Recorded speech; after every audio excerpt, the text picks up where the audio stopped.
Then please let me introduce Dr. Ali-Reza Bhojani. He is a Al-Mahdi Institute lecturer at the University of Oxford, research affiliate, the University of Nottingham, honorary research fellow in theology and religious studies. And Dr. Bhojani will present on Islamic ethics and the challenge of AI. Dr. Bhojani, the floor is yours.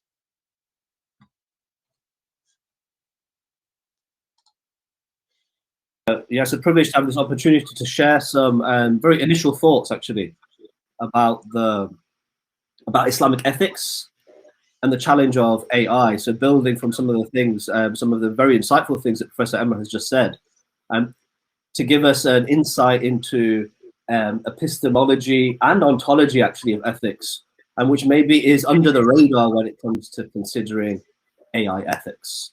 So thinking about resources for AI ethics in Islamic thought, we of course have to start with theology and metaphysics.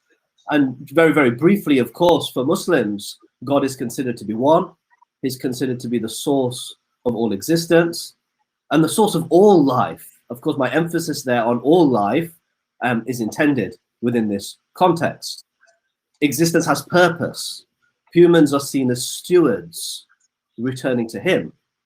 And of course, humans are fundamentally morally accountable to God and to their own selves. It is within theology that we find Muslims' most sophisticated discussion about questions, for example, of meta-ethics, which of course would inform ethical deliberation about AI ethics. Muslim ethics doesn't have a sharp distinction between deontology and virtue ethics. In fact, it embraces and has sophisticated systems for both. So in terms of virtue ethics, it has a rational, philosophical ethics of character development, which actually is associated with the Muslim engagement with Platonic and Aristotelian thinking, which was developed within a monotheistic framework before it was, if you like, reshared with Western Europe. It has a supra-rational Sufi ethics directed towards manifesting godly character traits, and also, of course, has a vibrant Sharia discourse, the jurisprudential traditions of Islam, which seek action-orientating regulations for all aspects of life. So in its virtue ethics, there is the focus on the agent, in its diverse, sophisticated virtue ethics, and in its Sharia and jurisprudential traditions, there is a focus on action. Now, the Sharia traditions, without question in the modern period, dominate much Muslim normative thinking. It's important to note here with this first slide that Islamic ethical thinking should not be and cannot be reduced to the Sharia discourse. Despite having said that, with the importance of the Sharia discourse to Islamic ethical thinking, I thought this was an opportunity to unpack it slightly, or at least initially. So what do Muslim scholars mean when they think about Sharia? When they think about Sharia, they're basically thinking about moral assessments in the knowledge of God. And this, of course, is distinct from human understandings of Sharia, which is often referred to as fiqh. We can see there's a distance here between Sharia then, in the knowledge of God, fiqh being the human understanding of Sharia. And these are intermediated by sources, typically identified by Muslims, for example, as the Quran, the book of Revelation, which they believe was given to the Prophet Muhammad, and the examples of the Prophet himself. And also secondary sources, like juristic consensus, a range of rational hermeneutical processes, and for some Muslims, independent, human, moral, rational judgments. So we find an epistemic distance between these two levels, mediated by human engagement with the sources. So the product of human understanding of Sharia is the result of sophisticated discussions in moral theology, interpretive theory and hermeneutics, context, and of course, scholarly contestation. Human understanding of Sharia is diverse. Human understanding of Sharia has been dynamic over time. What do we have in a fatwa, which some of you may have heard this word fatwa? A fatwa is basically then a scholarly opinion regarding the Sharia assessment of a concrete case. Now, the scope of such judgments are admittedly wide. They are assumed by Sharia scholars to potentially include everything which an omniscient God may have a judgment upon. So coming to AI now, this may include judgments about self-driving cars, love robots, or autonomous drones. They may result in directly action guiding rules, obligatory, prohibited, recommended, discouraged, or simply permissible. This engagement with Sharia through its sources, through this human engagement with moral theology, interpretive theory, context and scholarly contestation, may result in indirectly action guiding regulations of simply a particular type of process being valid or invalid, a person, or may I say a being an owner or being designated married, an entity being a bearer of responsibilities or a bearer of rights. Of course, this system of Sharia deliberation is first and foremost concerned with individual moral responsibility and individual moral accountability before God. But it has informed societies and continues to do so. It has informed states and corporate entities. So some very high level comments about the value of Sharia discourse as a particular engagement with ethics within Islamic thought more generally when it comes to artificial intelligence. Look, the Sharia discourse, despite its bad press, has an influential and sophisticated system for moral reasoning when it comes to novel issues. This is a rigorous tradition for producing contextual and concrete responses to moral questions. So something which Emma flagged up about one of the problems about Eurocentric moral deliberation is the abstract nature of its values. So in a recent work by a Christian theologian, Joshua Ralston at Edinburgh University, actually argues that Christian ethics needs to take more attention to Sharia in terms of its value in producing concrete and contextual responses to ethical questions when it comes to public ethics. Overall, Sharia discourse is often categorized as a deontological system, but this deontological system has overriding principles worked in within it. For example, the principles of necessity, of no hardship, from regulation that is, for no harm and detriment, and within the rules and regulations which it seeks to infer. Each one of these could be the subject of a paper and its particular applications to some of the contemporary discussions within AI ethics. Overall, the Sharia discourse can actually be better characterized, rather than a simple deontological system, as a prima facie ethics of conflicting duties, where these potentially conflicting duties, are rooted in both scripture and reason, offering sophisticated systems for the resolution of moral conflicts. So questions like trolley problems, which have become a favorite of AI ethics to think through some of the challenges which are arising, are not novel for Muslim jurists, and they have developed resources which could be quite easily applied to these questions. Of course, seeking to resolve those tensions, sometimes in the light of scripture, sometimes in the light of things which they would refer to as the objectives of Sharia, maybe identified as 4, 5, 6 by classical jurists, more recently being converging on notions of justice and, of course, natural reasoning. So human, independent, non-scriptural reasoning as a basis for resolving moral conflicts. Despite the clear value in Sharia discourse when it comes to artificial intelligence and thinking through specific questions about artificial intelligence, I think it's worth me flagging up some of the challenges which I'm sure Muslim thinkers will have to engage with more carefully, as this discourse, takes hold of their time and their efforts, actually. So one is a source hierarchy in Sharia thinking on new issues. So when we talked about Sharia thinking and this process of inference, human inference, scholarly inference from its sources, of course, this plays out in different ways. It's a system of contestation and internal diversity with different schools, and of course amongst different thinkers. So just to give you a high level sense of how some of this thinking might work when it's applied to novel issues. Of course, a jurist would first try to seek recourse in resolving a question, discovering a Sharia assessment from the material sources. Prime of those would be, as I mentioned, textual sources of the Quran and prophetic practice. It's the practice, the teachings, the tacit approvals, and the words of the Prophet Muhammad, as have been kind of collated by Muslims through literature they refer to as the hadith.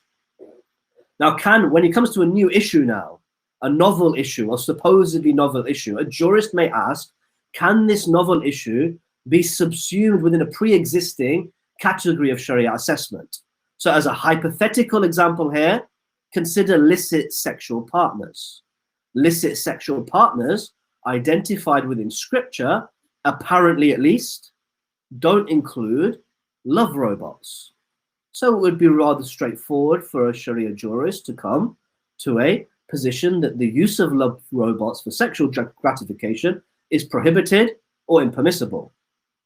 What, however, if the novel issue is not dealt with in a category which can be rooted directly in the scriptural sources?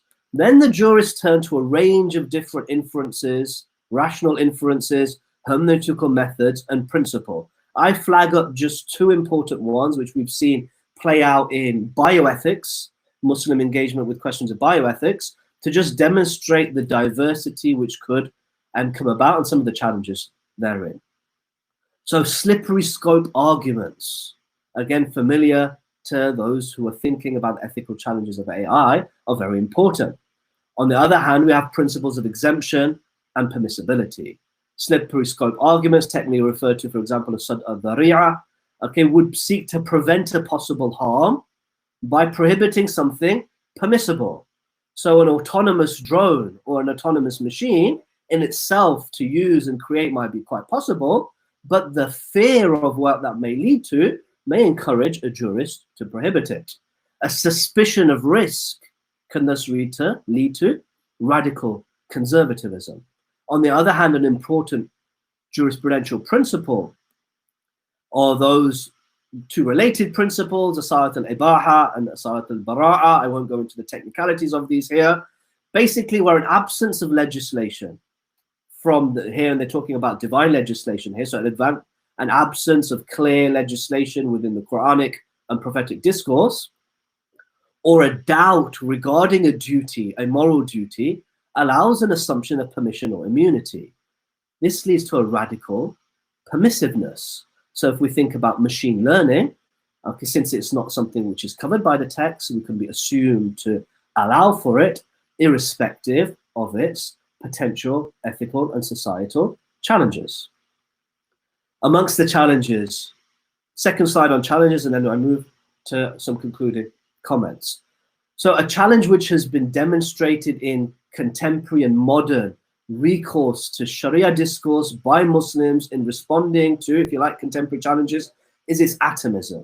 So yes, the atomistic approach of fiqh to engage with particular concrete questions can be seen as a huge benefit when we think about the sophisticated and diverse ethical questions which are arising in a variety of fields, because they elicit influential, concrete responses to specific questions. Can I use a self-driving car, a love robot, or an algorithm to select patients, or facial recognition for providing of security to people?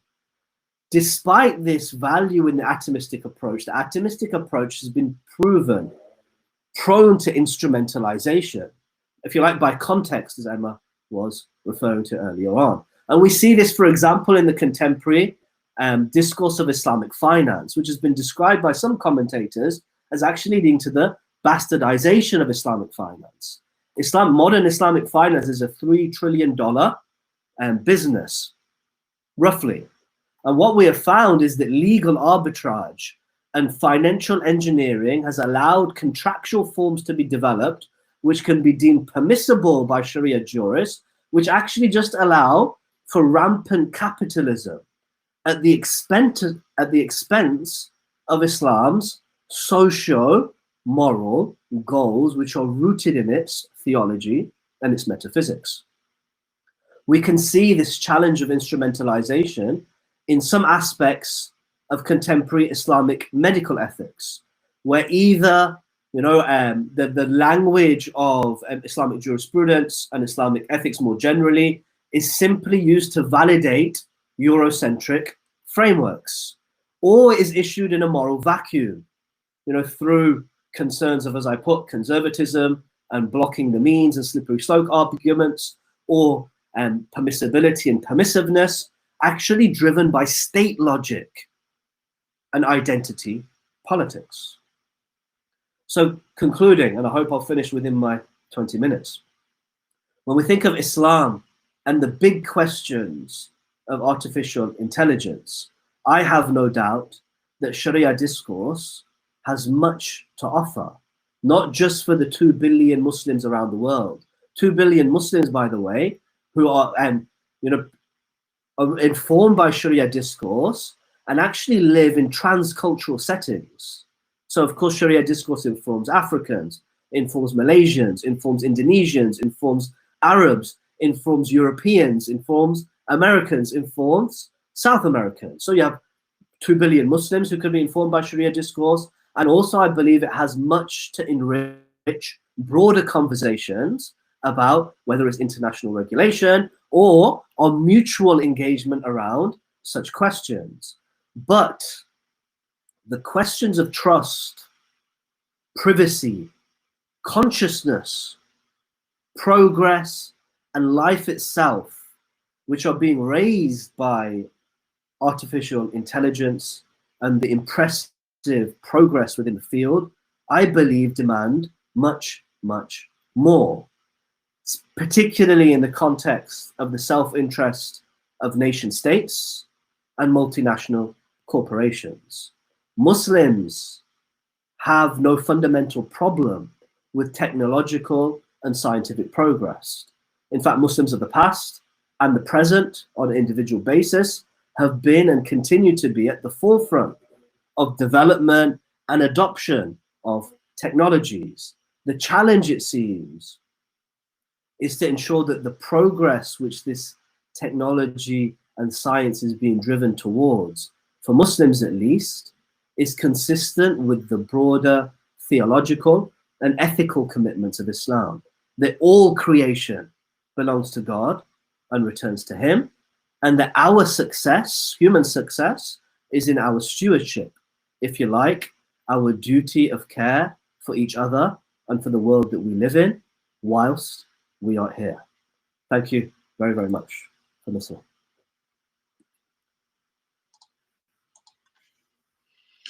Thank you, Dr. Bhojani. That was once again really, really interesting, and I think that it is a subject that that deserves much more work, and that deserves to be deep and really interesting, because as you showed it, obviously there are interconnection between the ethical standards that we can have in the West and the Islamic tradition, the Islamic tradition. Really interesting also to see how rigorous is the methodology when it comes to appraise any kind of ethical situation. And thank you for the illustration that you've provided us with. So.